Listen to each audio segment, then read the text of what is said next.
Soul Clinic with Dr. Spiritsize.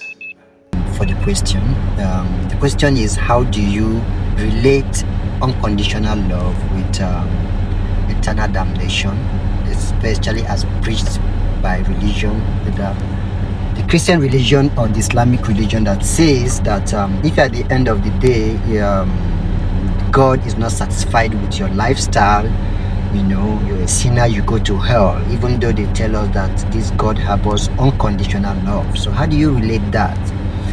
So definitely unconditional love means loving without condition, right? That means whatever you do, this love does not disappear suddenly. Okay, this love does not come to punish you.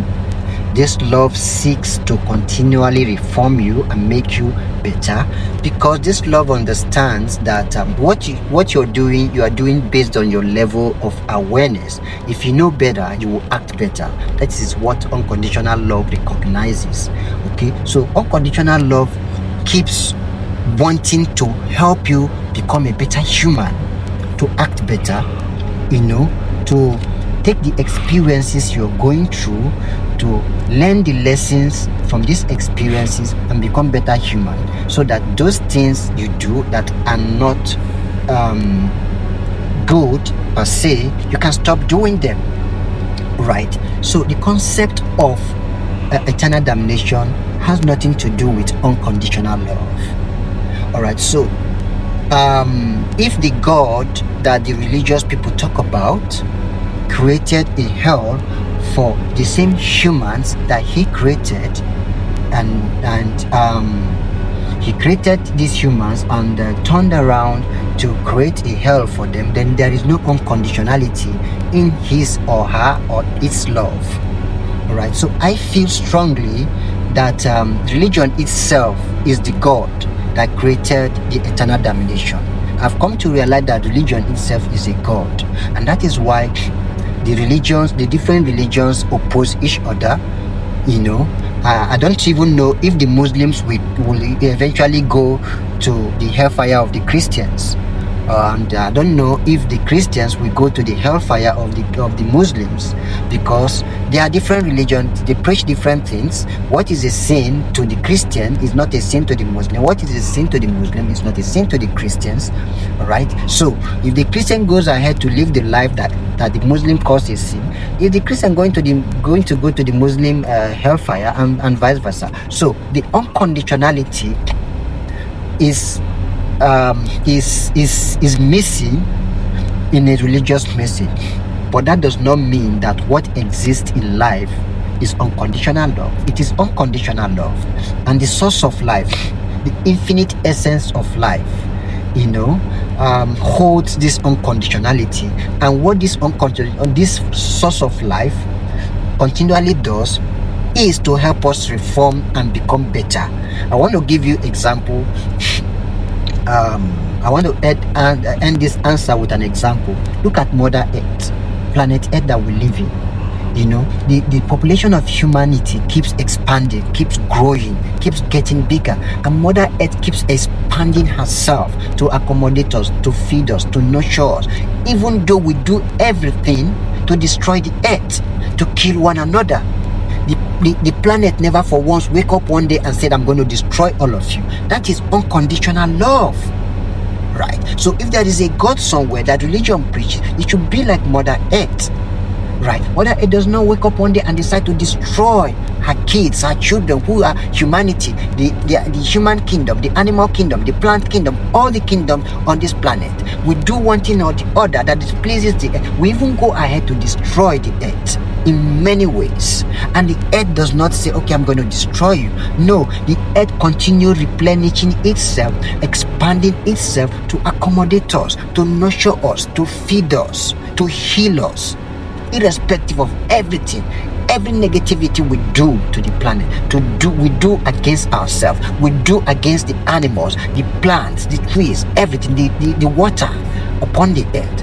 The earth keeps on expanding herself, taking care of us, forgiving us. That is unconditional love, and it is so real, right?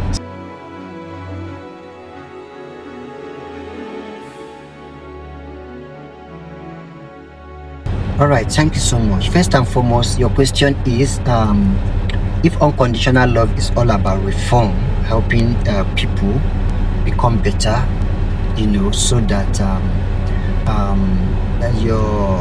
your actions, your way of life, your lifestyle, which might not been the best, could become the best, full of love, full of compassion, so you're asking if unconditional love is what helps bring this reform to people. Is it the same as reincarnation? Does it achieve this through reincarnation? Yeah. All right, so that is your question. First and foremost, we have to know what we as humans are, because I think the problem here is that we are separating ourselves so much from what we call God, from what the religious people call God. That we take ourselves, and some people even go as far as saying, Father, I'm like an ant before you, I'm like just a worm before you, and that is not the truth. So when we realize that we are just an expression of this one universal, omniversal energy, we are just an expression. Just like going to the ocean or the river, with a bottle like this, and you fetch water from it. The water you have fetched from this river is not different. It's not different from the water in the river. But when the water stays in this bottle for a longer period of time, it forgets where it came from. It forgets who it is or what it is, or its essence, or its quality. It forgets. And because of this forgetfulness, it starts becoming scared that when this bottle breaks, that becomes the end of it. That is what is happening to humanity. Humanity, once we put on this flesh, once we become embodied and come into this space, we forget who we are. And look, there's nothing wrong with that. It is part of the deal. It is part of the play. It is part of the script, for us to forget. Because if we don't forget, we will not be able to enjoy the experience of this planet, the wonderful experience of this planet. So we agree to forget when we come. So we forget, right? And because of that forgetfulness, we tend to forget that we are one with what religion calls God. And when I say we are one, I don't mean two things that are one. No, I mean one thing that is giving itself expression into various things. It's not two different things that decided to become one. No, it is one thing that decided to split itself into various things. It is one thing that expresses itself as me, as you, as the tree, as animals, as everything you can think of, as the air you breathe, right? So it is not like one being somewhere called God came out and molded somebody's son and dropped you, and you come here and that God is watching you, waiting for you to commit sin, for him to punish you, or for you to do good, for him to reward you. No, we all just came here to have an earthly experience, the kind of experience we've not had before. This thing you call God, or the source of life, looked at around and said, I want to have different experiences, and it split itself into bits, into billions bits, multiples, and scattered itself around to have these experiences. So when we come here, because we forget, as we move in our experiences, of course, when you forget, you make mistakes. The mistakes are part of it, right? It's part of it. So when you make these mistakes, at a point you might start waking up to who you truly are. And when you start waking up, you start retracing your path. You start retracing your path. Start finding yourself. Start reconnected to the truth of your being. That is what is called awakening, self-awakening, self-realization. You start reawakening again. Okay, once you start reawakening again, you start finding yourself. You have to also know that other people, you were lost before, that they are still lost. It's not their fault. It's part of the game. So don't judge them. That is unconditional love. Don't judge them. They are walking their path. One day, they are going to retrace their path again and awaken like you are doing right now.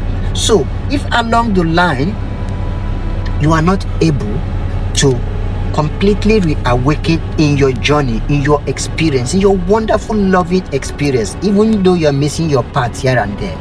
Even though along the path you became a pedophile, you became a racist or a rapist or a murderer, is part of the missing of your path. All right. So probably along the line, you die. Right, you die. We call it death, but it's just a transition. You have done everything you are here to do, and you feel you're not still getting it right. You want to go and rest and come back again. So yes, that is the answer.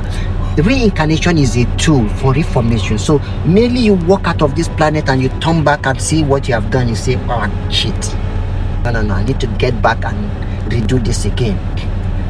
Just like sometimes you're doing a video and you miss your script. You want to come back to it again and redo it again. There is always a second chance, a third chance, a fourth chance, a million chance, 100 chances for you to do it better. Not punishment, it's reform. Soul Clinic with Dr. Spiritside.